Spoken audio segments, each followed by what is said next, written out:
Okay mga budingking, magpapalit tayo ng bagong spin motor. Nasira to dahil dito sa belo. Ayun o.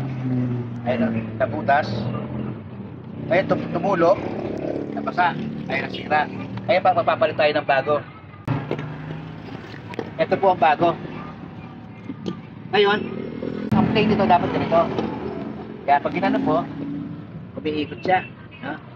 Tapos meron siyang play. Meron siyang taas baba.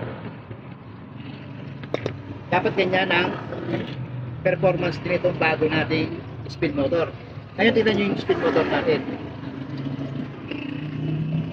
Yan ang bago. Ito shafting ang umiikot. Ang umiikot yung buong spin motor. Tapos wala siyang play.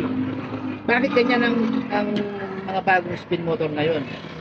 Kasi sa mga gumagawa nito, assemble lang sila ng assemble. Tapos rematch na agad dito. 4 na rematch yan. Tapos ipa-plastic na nila. Tapos lalagay na nila sa karton para i-deliver. Wala na silang pakialam kung naka-align ba yan or meron play. Kasi mga putindi, hindi naman big deal yun, no? Hindi naman big deal yun na kahit walang alignment dyan, kahit walang play yan, madali lang naman ang diskarte dyan. Ganito lang gagawin ninyo mga putindi. Ipupok natin to shaft na to dito sa ating flooring, ha? Itong flooring na to, ipupok natin to. Ganun. Ganun lang, ha? Parang nag-dribble ka lang ng bola. Tapos,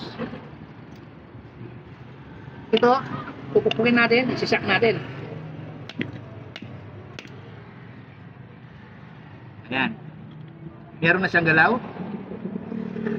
Makikita niyo yung rotor sa loob, gumagalaw na. Ayan, o. Tapos, pag ginano mo,